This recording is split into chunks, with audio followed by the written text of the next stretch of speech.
इत्तेफाक राय से फैसला किया है कि हमने जो कमेटी बनाई है उसको मौका दिया जाना चाहिए, वो तमाम पार्टियों से बात करें, अपनी शराइत रखें, और अगर वो हमारी शराइत और हिस्सेदारी देने को तैयार नहीं होते हैं तो हम अपना रास्ता खुद चुनने के लिए तैयार होंगे। छोटी छोटी जमातों को मुत्तहिद करके, छोटी छोटी पार्टियों को मुत्तहिद करके हम इंशाल्लाह तीसरा मोर्चा तैयार करेंगे। सर, इंडिया गठबंधन के बारे में क्या राय है सर? कांग्रेस को सीधा समर्थन नहीं देंगे?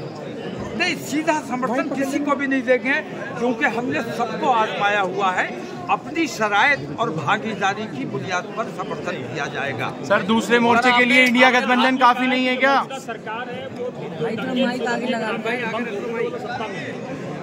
यकीनन अगर आप तहकीक करो तो ये झूठे हैं, बेईमान हैं जो ये कहते हैं कि हमने दंगों पर कंट्रोल किया है। असल में दंगा यही कराते थे, लेकिन आज सत्ता में है इसलिए दंगा नहीं हो रहा है। असल में बम ब्लास्ट यही करते थे और इल्जाम लगाते थे कि मुसलमानों ने बम मार दिया।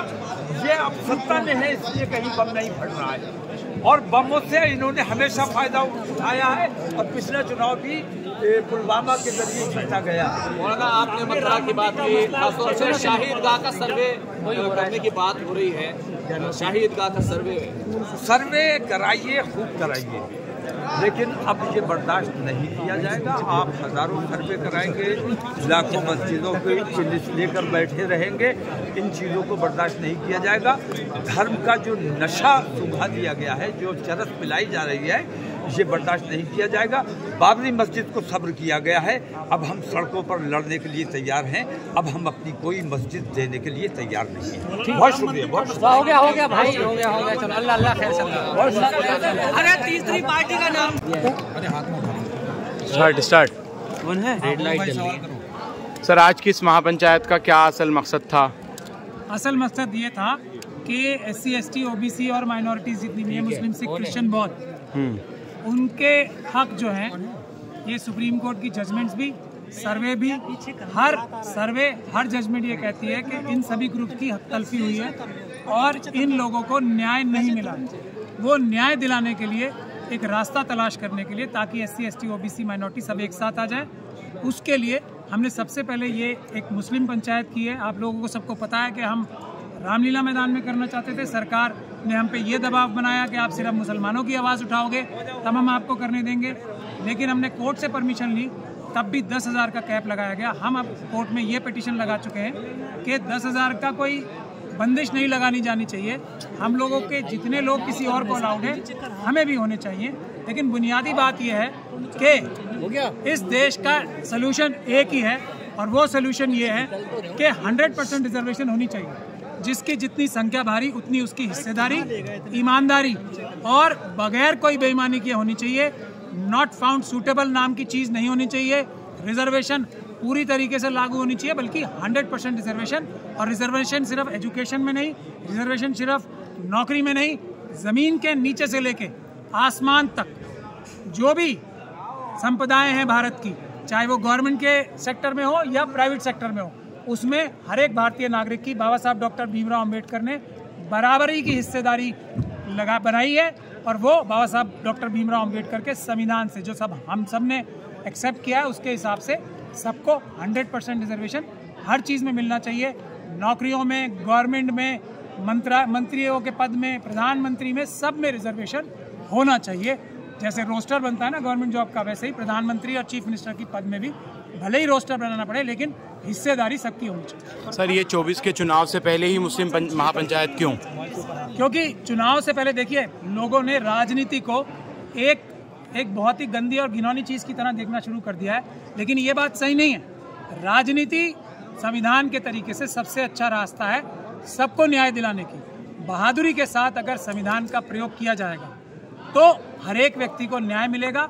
हम अगर SC ST OBC, मुस्लिम सिख क्रिश्चियन बौद्ध एक प्लेटफॉर्म पे आ गए तो हर एक के लिए इस देश में इतना कुछ है कि हर एक घर खुशहाल हो जाएगा। इसीलिए हमारा नारा भी यही है, घर घर संविधान, संविधान से हर समाधान। मौलाना तौकीर रजा ने अभी एक बहुत बड़ा ऐलान किया है, हम किसी भी पार्टी को वोट दें, ये संवैधानिक बात है, तो उससे वोट के एवज में क्या लें। ये हर एक वोटर का, हर एक कम्युनिटी का हक है जो आज तक नहीं मिला। इसीलिए ये नेगोशिएट करना कि कौन सी पार्टी, कौन सा ब्लॉक देश को भी मजबूत करेगा और सबको सबका हक बराबर का दिलवाएगा, इसके लिए नेगोशिएशन, पूछताछ, डिस्कशन होनी चाहिए। और इसीलिए अभी ये 5 मेंबर कमेटी का अनाउंसमेंट किया गया है। ये सभी पॉलिटिकल पार्टी से अप्रोच की जाएगी और उनसे पूछा जाएगा कि वो क्या देना चाहते हैं, क्या वो 100% रिजर्वेशन के लिए तैयार हैं, ये पूछा जाएगा क्या वो वक्फ एक्ट लागू कराने के लिए तैयार हैं, लेटर एंड स्पिरिट में क्या वो SC/ST एक्ट लागू कराने के लिए तैयार हैं, लेटर एंड स्पिरिट में क्या वो SC/ST सब प्लान लागू करने के लिए तैयार हैं, लेटर एंड स्पिरिट में क्या वो रिजर्वेशन जो आज मौजूद है नौकरियों में, पढ़ाई में, प्रमोशन में बिना बेईमानी किए देने के तैयार हैं। ये सब शराइत रखी जाएंगी। जल जंगल जमीन का अधिकार क्या वो ट्राइबल्स को देने के लिए ईमानदारी से तैयार हैं और उसके सबूत भी हासिल किए जाएंगे कि वादा खिलाफी नहीं हो, इसके लिए भी हम तरीका ढूंढ। सर, तीसरे मोर्चे की बात की, क्या इंडिया दूसरा गठबंधन काफी नहीं है, उसमें तमाम सभी पार्टियां मौजूद हैं? देखिए, काफी दूसरा गठबंधन ही हो सकता है, बिल्कुल हो सकता है, पर हमारी ये सबकी उम्मीद है मुस्लिम महापंचायत में जिसमें SC/ST OBC सब शामिल है, हमारी ये उम्मीद है, कोशिश है कि किसी तीसरे गठबंधन की तलाश की जरूरत ही ना पड़े। लेकिन इसका मतलब ये नहीं है कि जो संवैधानिक हक हैं वो हक छोड़ दें। हक सिर्फ एक ही तरीके से हो सकते हैं, 100% रिजर्वेशन, 100% रिजर्वेशन हर एक के लिए होनी चाहिए। अगर कोई धार्मिक ग्रुप भी है तो उसमें जो सब ग्रुप है ना उसके, या कोई जाति भी है उसके अंदर सब जातियां भी हैं, उसको भी उसकी संख्या के हिसाब से ही रिजर्वेशन मिलनी चाहिए। इस बात का भी हमारी मांग। सर, EVM क्या रहते हुए 2024 में जो फाइट करना मतलब पॉसिबल है? EVM का ऐलान भी अब ये कमेटी बन गई है। हम सभी पॉलिटिकल पार्टी से सबसे पहली रिक्वेस्ट ये भी करेंगे कि सब मिलकर, और हम मिशन सेव कॉन्स्टिट्यूशन तो पहले ही ऐलान कर चुके हैं, EVM के खिलाफ एक बड़ा आंदोलन सड़क पे शुरू किया जाएगा, उसका भी हम ऐलान पहले ही कर चुके हैं। अब 18 के बाद, आज के बाद हम उसका तारीख भी मुकर्रर की जाएगी और आप सभी लोगों को बताया भी जाए। सर, कोई भी मुस्लिम अगर आगे आता है नेता सर, तो उसको लगातार बीजेपी से जोड़ा जाता है, तो आप लोग भी तो अछूते नहीं रहेंगे, आप लोग भी कहा जाए कि आप भाजपा से मिले, उनके एजेंडे पे काम कर रहे हैं। उन्होंने बहुत कोशिश की, डायरेक्टली इनडायरेक्टली हम पे बड़ा दबाव बनाया कि आप ये ऑल इंडिया मुस्लिम महापंचायत में, आज भी आप देख रहे हैं ना पुलिस कितनी खड़ी है बाहर। आपने किसी और ऐवान गालिब में पुलिस देखी है इतनी कभी भी? अमित शाह साहब के और दूसरे लोगों के दिल में दुखदुखी उठ रही है। किस बात से? हम मुस्लिम लोगों ने बोल लिया था, कुछ बोली पुलिस नहीं। जैसे ही शेड्यूल कास्ट कम्युनिटी के लोग बोलना शुरू हुए, वैसे ही पुलिस यहाँ आके बार बार अंदर घुसी कि अब हम इनसे रुकवाना चाहते हैं। यही नब्ज है, यही जहर है जो हम लोगों ने पकड़ लिया और उसका इलाज भी पकड़ लिया है। आपको देखिए, हमसे RSS चाहती है कि हम भी बाकी लोगों की तरह सिर्फ और सिर्फ मुसलमानों की बात करें। तब हमें क्या लालच दिया जा रहा है? सारे टेलीविजन, सारी मीडिया आपको कवर करेगी, प्रोमिनेंटली कवर करेगी, आपको बसेस का इंतजाम कराया जाएगा, आपको वसाइल दिलवाए जाएंगे, आपको हर सुविधा मुहैया कराई जाएगी।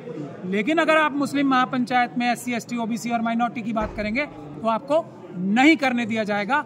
और ये पूरी ताकत सरकार ने लगा रखी है कि हमारे प्रोग्रामों में मुखालफत करे, खलल डाले। कोर्ट में भी हम अगर परमिशन लेके आते हैं तो कोर्ट को भी ये कहते हैं कि 10,000 से ज़्यादा लोग नहीं होने चाहिए।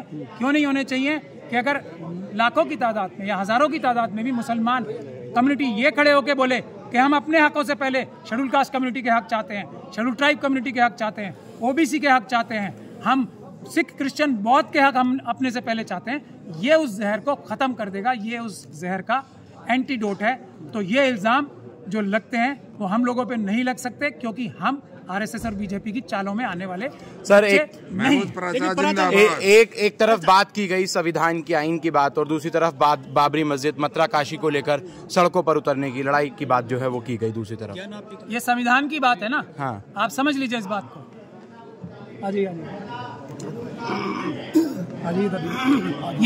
ये जो प्रोटेस्ट की बात होती है, ये जो प्रोटेस्ट की बात होती है, ये किस लिए होती है?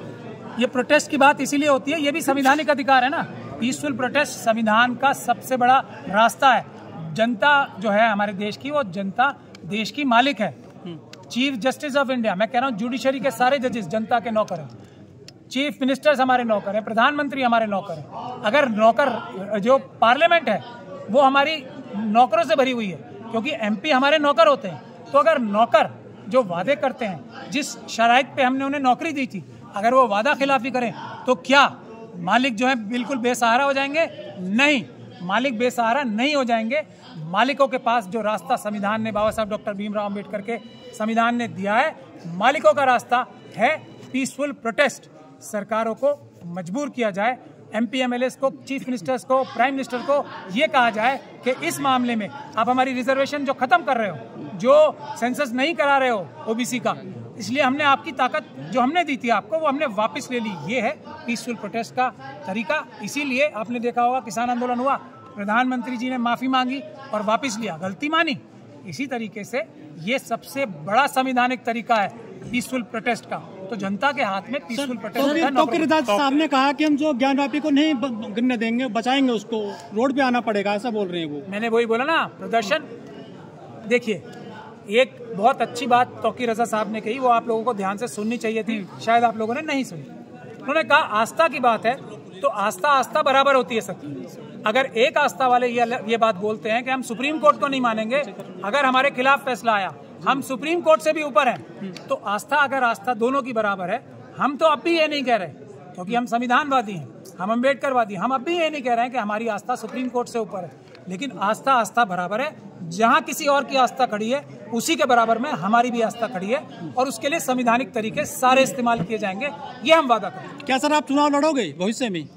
आपको आज MP बनाने की बात हुई है, 24 की बात करें ना सर आप। MP बनना कोई मुश्किल काम है। एक हमारे चीफ जस्टिस साहब थे, अभी बाबरी मस्जिद का इस्तीफा देके, बाबरी मस्जिद का फैसला देके उनका रिटायरमेंट हुई, उनको राज्यसभा की सांसदी फौरन मिल गई। उन्होंने कहा मेरे लिए ये भी छोटी बात है।